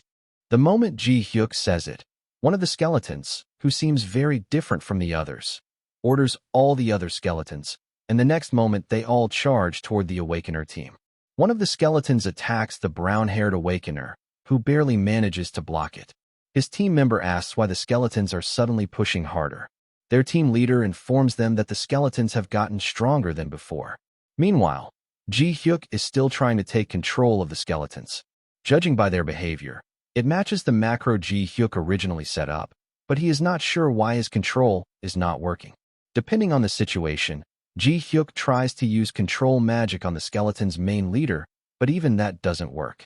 After realizing this, that skeleton immediately goes toward the awakener team leader to attack him, and despite the team leader's quick reaction, he still cannot block it. Ji-hyuk becomes very worried and frustrated seeing this. His team member asks if he is alright, But the team leader fears they cannot handle this alone and wonders if this will be the end for them. Thinking about that, he regrets meeting his end like this, especially after having just gotten a new car. Despite the situation, the team leader tries to act composed in front of his team, telling them that he simply let his guard down or else it wouldn't have happened. But he gets startled when he sees all the skeletons suddenly getting blocked by skeletal hands rising from the ground. The blue-haired man helping his team leader notices something in the sky and tells him to look. It turns out to be Ji-hyuk, who is a high-level awakener. They immediately shout for his help because these skeletons are not ordinary. Nervously, Ji-hyuk replies that this is exactly why he is there. He tries to act like he has no connection to the skeletons, but his expression gives everything away. He claims that since the skeletons are interfering with his business, he will personally take them down. Hearing Ji-hyuk's words, the team leader wonders why he sounds like that, and when he looks closely at Ji-hyuk, he realizes that Ji-hyuk seems very familiar. The team leader soon remembers that the high-level awakener in front of them is actually the CEO of Saren, Han Ji-hyuk. Ji-hyuk then uses the bone spear skill to attack and defeat the skeletons instantly. The blue-haired man is shocked after seeing that Ji-hyuk is actually a multi-ability user. Their team leader also starts sweating at the sight. He has always wondered why Ji-hyuk never created combat skeletons. Ji-hyuk lands on the ground and walks forward to take care of the remaining skeletons, while the team leader realizes that Ji-hyuk never needed to create combat skeletons because he is a multi-ability user himself. After taking care of all the skeletons, Ji-hyuk asks the awakeners if they are alright. The blue-haired man seems very moved by Ji-hyuk and happily informs him that they are fine. He truly thought it was the end for him, so he tells Ji-hyuk that he will never forget his kindness. Ji-hyuk replies that it is nothing and that he simply did what he had to do, even though he knows these are the skeletons he created. The awakener team leader speaks with Ji-hyuk, saying he had no idea Ji-hyuk possessed such abilities, and then bows to thank him. If Ji-hyuk hadn't come to save them, they would have been wiped out. Seeing that, Ji-hyuk tells him to raise his head. The team leader continues explaining how the monsters acted like they had intelligence, which was very strange. The other members also share their thoughts after encountering the monsters, which feels painfully ironic to Ji-hyuk since he is the one who created them. The team leader then asks for Ji-hyuk's opinion, since he is considered an expert on skeletons. Ji-hyuk doesn't reply and hesitates, so he quickly changes the topic and summons moving skeletons to assist. He tells the awakeners to focus on transporting the injured first. Many people are hurt, so prioritizing treatment is the most important. The team leader agrees, decides to prioritize evacuation, and thanks Ji-hyuk again, informing him that he will formally visit him later. The remaining awakeners focus on loading the seriously injured. After everything ends, Ji-hyuk exhales, thinking that the awakeners were much weaker than he expected since only 100 skeletons defeated a D-rank awakener. But that is not the main issue right now. Ji-hyuk then picks up the remaining skeleton bone, hoping he can learn something from it. Later, in a room, Ji-hyuk inspects the bones while the white-haired girl plays with the mana cores. Ji-hyuk tries to use his magic on the bones. Even though the macros he set seem intact, the mana inside is definitely not his. Ji-hyuk realizes why subspace didn't activate. Subspace can only store things imbued with his mana. While he is trying to figure things out, he gets frustrated with the white-haired girl because she keeps making noise with the mana cores. Ji-hyuk lightly punches her arm, telling her it is so loud that he can't think. After that, Ji-hyuk grabs the magic core and asks her if she even knows what it is. He explains that monster cores are not cheap, so it would be very bad if they broke. While examining the magic core, Ji-hyuk notices that the mana inside matches the mana in the skeleton bones. The mana is unrefined, rough, and crude, similar to natural mana or the mana inside a gate. Realizing this, Ji-hyuk wonders if the force controlling the skeletons came from inside the gate. Ji-hyuk concludes that when he crossed over to Earth, his body came through normally, but the items in his subspace fused with the gate instead of staying with him. Ji-hyuk starts crying, thinking about all the treasures he lost, and wonders if this was some sort of cosmic delivery mistake. Since his mana wasn't there, the gate's mana replaced it, which is why he couldn't control the skeletons and why they only followed the macros. Thinking about this, Ji-hyuk becomes very worried. If the skeletons were able to come out, then other things could emerge as well. He becomes scared imagining something like a death knight or a meat golem appearing. Even though he created them, he knows he cannot defeat them. Ji-hyuk decides that he must create an undead that can fight in his place. He plans to rebuild his undead army, but the biggest obstacle is the lack of crystal stones. He thinks he might be able to substitute the magic cores, so he decides to try. Ji-hyuk places the magic core near the skeleton bones. High-grade undead require magic circles engraved in gold, so Ji-hyuk also needs something to cover their weaker aspects, which means he needs even more money. The money he has earned from his business is nowhere near enough. Ji-hyuk sits on the sofa sobbing, wondering when he will ever be able to retire. The way to make more money faster is simple. He just needs to increase production, and profits will continue growing. But if he keeps using that method, efficiency will drop too much. As Kim mentioned, he needs to acquire a large factory and turn it into a hybrid structure. Even acquiring a new factory requires more money. So in the end, everything comes down to money again. If Ji-hyuk goes into a gate to hunt right now, he could make extra income, but after decades of grinding, he really doesn't want to hunt anymore. Despite that, Ji-hyuk knows he still has to hunt because of the current situation. Just as he is about to leave, he gets a call from someone. He answers, saying that he is not giving any interviews, not accepting any memberships, and only taking orders. The person on the phone tells him that he isn't calling for any of those reasons and introduces himself as Park Woo-jin, the team leader of the emergency response team. Woo-jin then asks if Ji-hyuk remembers him. Ji-hyuk recognizes him and nervously asks about Woo-jin's condition. Woo-jin explains that he was discharged from the hospital today and wanted to thank Ji-hyuk on behalf of his team members, then asks if it would be alright to visit. Ji-hyuk agrees and sends him the location. He goes outside the building to meet Woo-jin, who arrives in a shiny red car. Woo-jin steps out. He is a D-rank awakener and the team leader of the emergency response team. He walks over to Ji-hyuk, thanking him again for saving them back then. Woo-jin then asks if he is disturbing Ji-hyuk while he is busy. Ji-hyuk tells him it is fine since he was just resting, and then compliments Woo-jin's car, asking if it is expensive. Woo-jin confirms that it is very expensive, and he actually had to overextend himself to buy it. But as an awakener, he couldn't just drive any car. Hearing that, Ji-hyuk asks if awakeners buy a lot of cars. Woo-jin confirms that this is usually the case, to the point that once an awakener starts making money, the first thing they buy is a nice imported car. Curiously thinking about that, Ji-hyuk asks Woo-jin if he can ask him a favor. Woo-jin happily replies that of course he can, since Ji-hyuk is his lifesaver. Ji-hyuk smiles and says he has come up with an amazing business idea, so he wants to hear Woo-jin's opinion on it. Ji-hyuk takes Woo-jin to the dungeon byproduct market, and Woo-jin asks why they suddenly came there. As they browse through the products, Ji-hyuk tells him that everything has a reason. He stops at one of the shops, points at a staff, and asks the shopkeeper if he has anything bigger than that. The shopkeeper asks what size he is looking for, so Ji-hyuk asks if he has a high-ranked monster that is at least the size of a horse, preferably quadrupedal. Hearing the requirement, the shopkeeper suggests Demora. Woo-jin explains that it is a large feline monster and a B rank, so it should be sturdy as well. Hearing that, Ji-hyuk finds it perfect and decides to purchase it. He then asks the shopkeeper if he has anything else, and the shopkeeper informs him that there is one smaller and weaker than Demora but similar in appearance to a horse. Ji-hyuk decides to take that one too. After purchasing them, Ji-hyuk puts everything into his subspace. Woo-jin, who believed it was only supposed to store summoning beasts, is shocked to see Ji-hyuk storing other things as well. Startled, Ji-hyuk nervously makes up an excuse, saying that after various experiments, it turned out that other things could be stored too, though he isn't sure whether it only works with bones or not.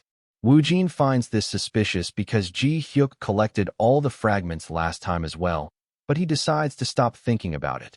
Ji-hyuk then asks the shopkeeper for the total cost of the products. Afterward, they return to the factory, where Ji-hyuk tells Woo-jin that his role is crucial now. Woo-jin agrees to help with anything Ji-hyuk needs. Ji-hyuk opens his subspace, ready to test the new creature. It is a beast-type skeleton monster. Because of its intimidating build, Woo-jin mistakenly thinks Ji-hyuk wants him to fight it, so he takes off his jacket and gets into a battle stance, determined to do his best. He recalls that Demora is a B-rank monster, so he knows he wouldn't stand a chance with his current skills, but he assumes Ji-hyuk will make it go easy on him. Instead, Ji-hyuk smiles mischievously and tells Woo-jin to ride it. Woo-jin is completely confused and asks again, unsure if he heard right. Seeing this, Ji-hyuk realizes there is no saddle, so he quickly creates one and excitedly tells Woo-jin to try riding it. Woo-jin hesitates, but Ji-hyuk reminds him that he agreed to help, leaving him no choice. He gets on the Demora, but the ride makes him extremely sick. Seeing this, Ji-hyuk decides to adjust Demora's seat and asks Woo-jin to try again.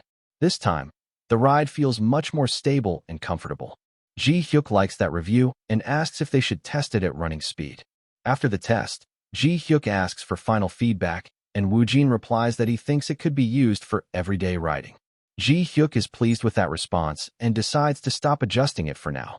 Woo-jin gets off and asks if it is a combat-type summoned beast. His eyes sparkle as he says that if someone rides it, it could definitely help in combat. Ji-hyuk sighs and clarifies that it is not a combat type, adding that if he needed cavalry, he would just make something like a centaur, questioning why they should bother riding it. Ji-hyuk introduces the Demora as a product made specifically for riding and reveals that he plans to create and sell it. Hearing that Ji-hyuk intends to sell these beasts, Woo-jin asks again for confirmation, and Ji-hyuk tells him to wait because the customization isn't finished yet. Ji-hyuk then uses his magic to upgrade the appearance of Demora. After finishing the model, he asks Woo-jin if it looks alright. Woo-jin is amazed by the new appearance, and even the white-haired girl seems impressed. The once bone-like Demora has now transformed into a creature with a realistic cheetah-style look. Ji-hyuk finds it to be a very good reaction. After that, the white-haired girl plays with the skeleton model, while Ji-hyuk and Woo-jin continue discussing ideas.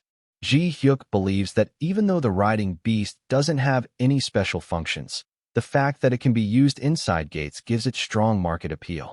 Woo-jin agrees and adds more suggestions, saying that if it were him, he would gather all his resources to buy one. He then asks if it can be made in different colors.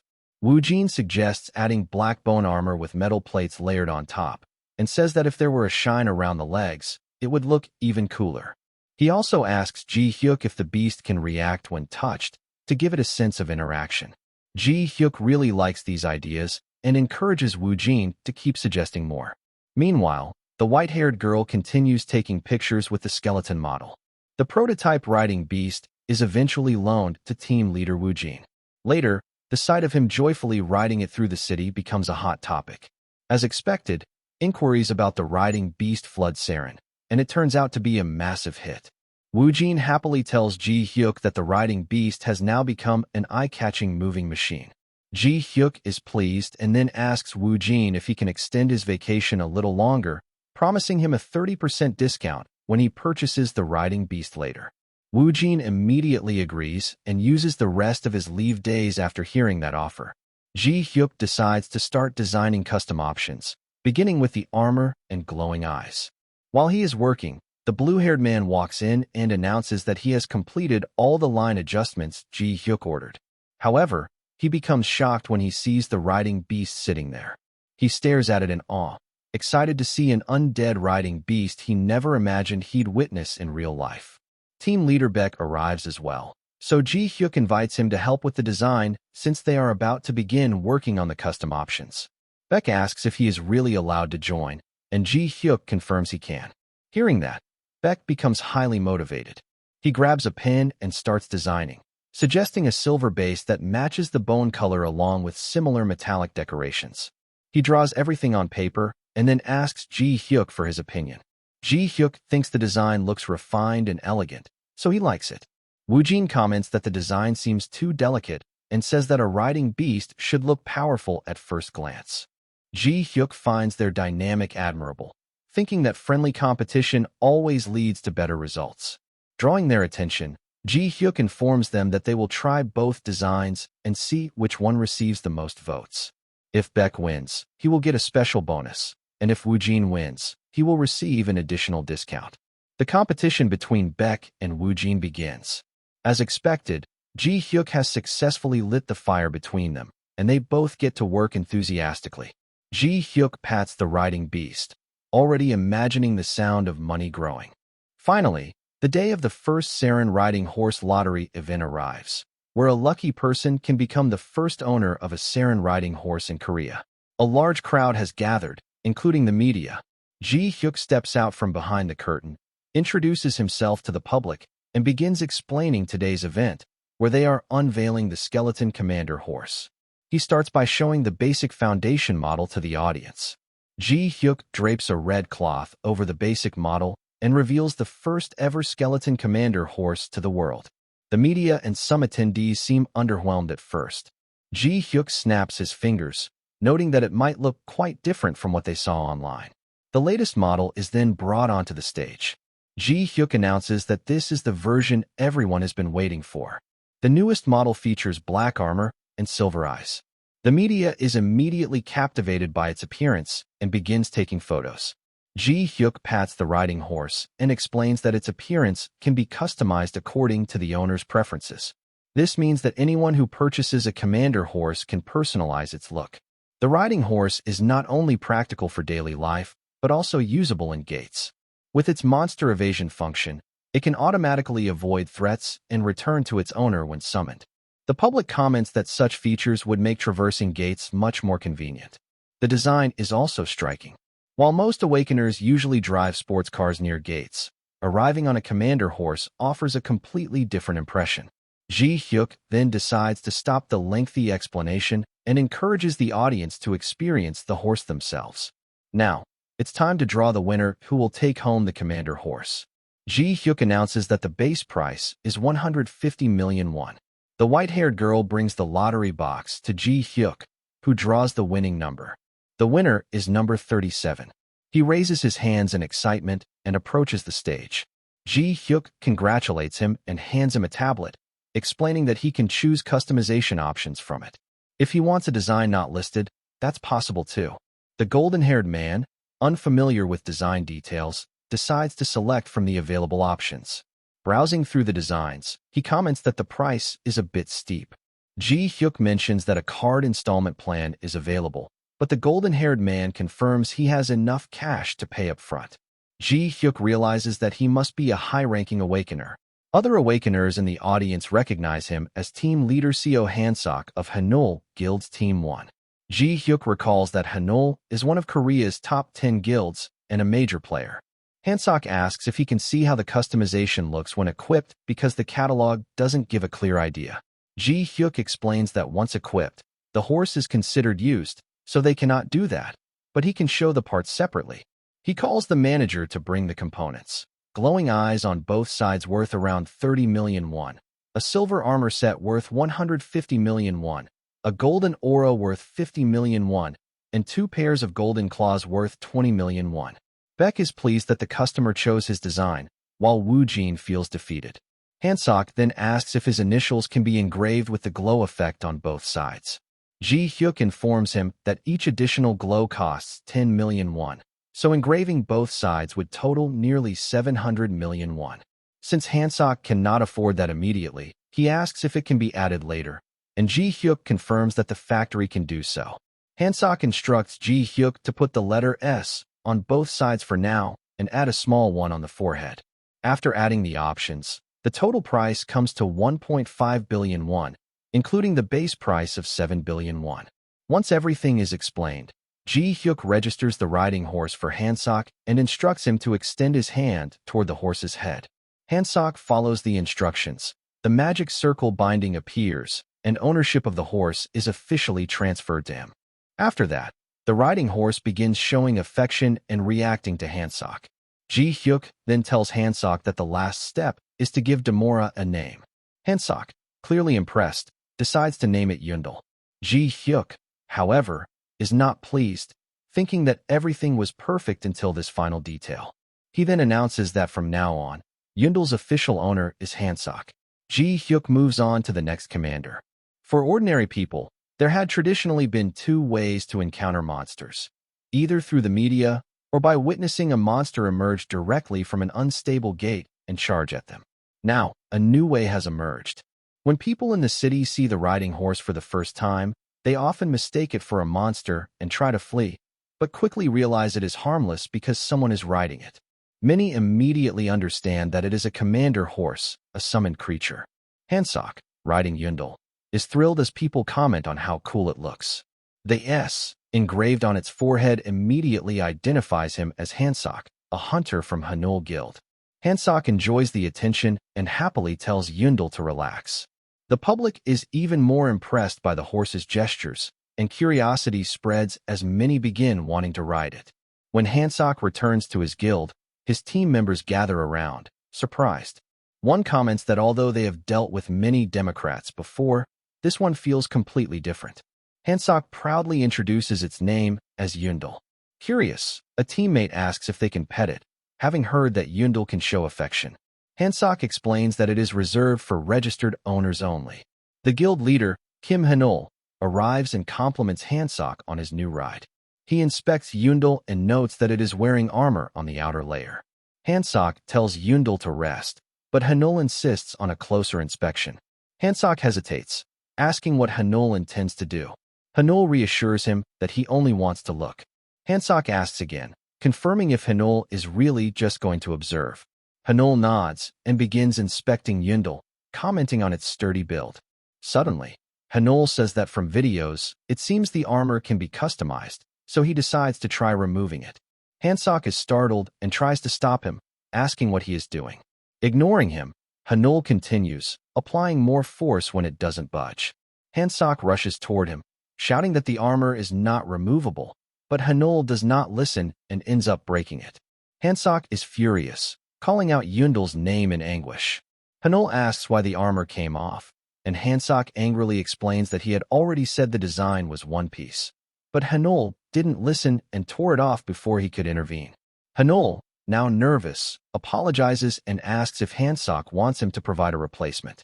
This irritates Hansok further, as a new one would not be Yundel. Hanul then offers to repair it, and Hansok yells at him to have the guild master handle it instead. Hanul agrees, taking full responsibility for fixing the armor. Afterwards, Hansok orders Hanul not to touch Yundel or its armor without first consulting Ji-hyuk. He finally relents this time, understanding the guild master's position, but warns that if another incident occurs, he will leave the guild immediately. The commander mounts sold successfully, earning an average profit of hundreds of millions per unit, and all of Ji-hyuk's worries vanished instantly.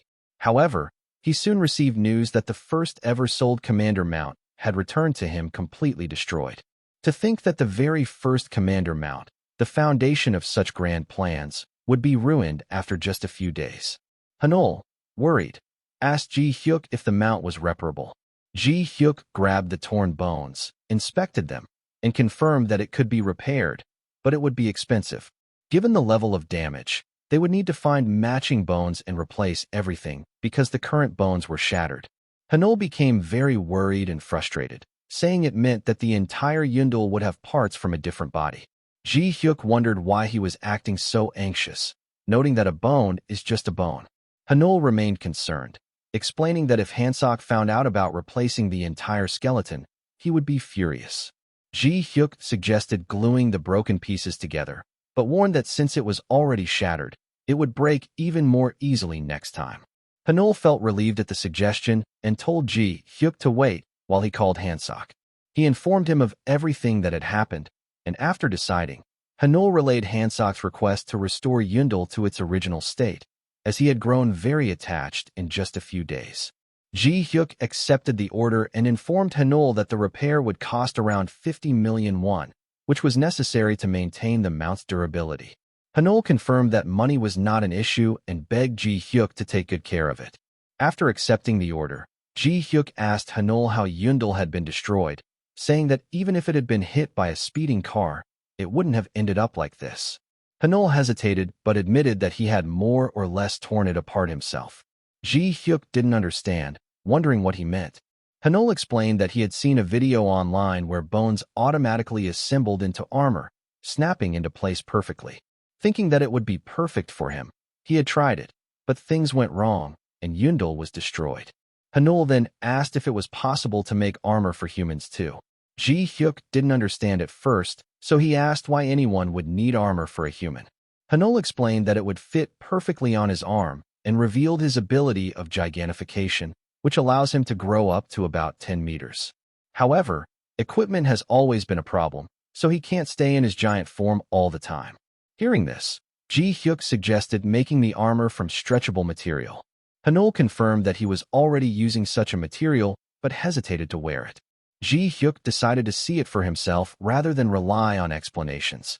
Hanul asked if Ji-hyuk wanted to see it immediately, and Ji-hyuk explained that if he was going to make armor for him, he needed to see it firsthand. Hanul hesitated but eventually agreed to show it to Ji-hyuk. The white-haired girl joined them, and after making up his mind, Hanul activated his ability. He was extremely embarrassed, and the white-haired girl tried to make a video but stopped when Ji-hyuk told her to. He also instructed Hanul to stop the gigantification.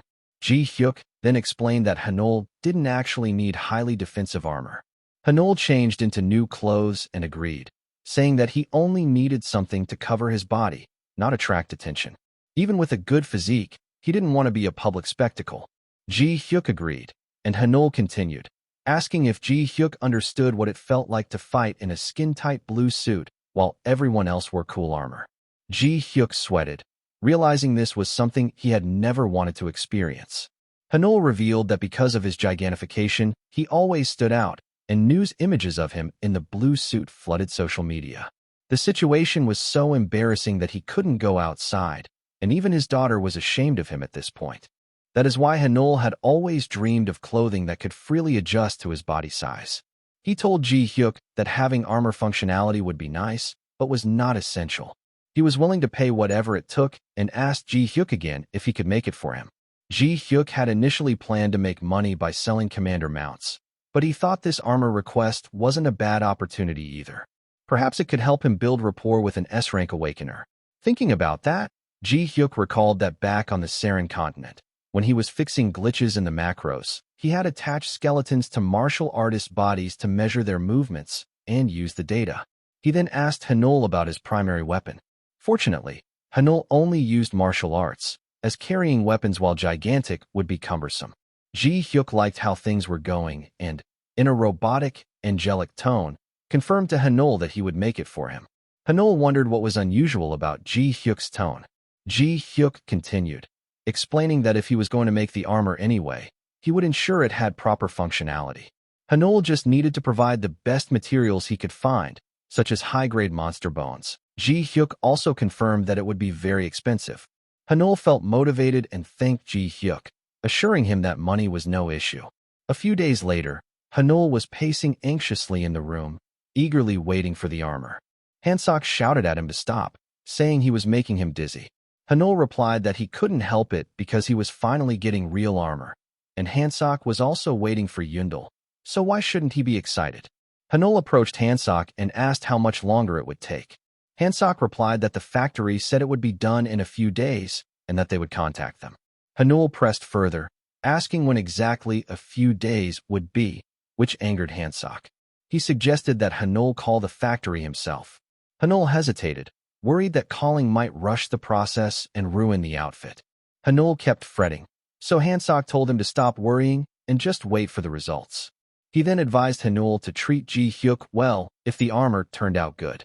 Hanul didn't understand, so Hansok explained that Ji-hyuk was the only person capable of making custom clothes for him, and he needed to build a strong relationship. Hearing that, Hanul asked if he should invite Ji-hyuk to join the guild. Hansok replied that Ji-hyuk wouldn't join, since he was already wealthy and clearly focused on making money from his business. He also mentioned that Ji-hyuk didn't even go near gates. Hearing this, Hanul wondered why Ji-hyuk had intervened during the unstable gate incident. Hansok speculated that it might have been because it was near Ji-hyuk's company or because he was curious about the skeletons involved. Hanul commented that Ji-hyuk was very unusual. Hansok added that although Ji-hyuk was greedy for money, he hadn't started making it immediately with his ability. If he intended to reveal his power, there would have been no reason to hide it. Yet even after revealing his abilities, Ji-hyuk showed no interest in gates. Hanul asked why, since most awakeners want to grow stronger by gaining combat experience in gates. Hansok explained that everyone has their reasons, Some awakeners reject violence for religious beliefs or other reasons. But if that were the case, Ji-hyuk wouldn't have intervened last time. Hanul suggested that Ji-hyuk might have trauma related to Gates. Just then, Hanul received a call and picked it up. He got the news that his armor was finally ready. Upon hearing the news, Hanul immediately headed out, telling Hansok to take care of the office. Excited, he went straight to the factory. Ignoring everything else, he asked to see the finished product. Ji-hyuk gave him the location and instructed him to unveil it himself. Overjoyed, Hanul arrived, took out the armor, and was extremely pleased with the finished product.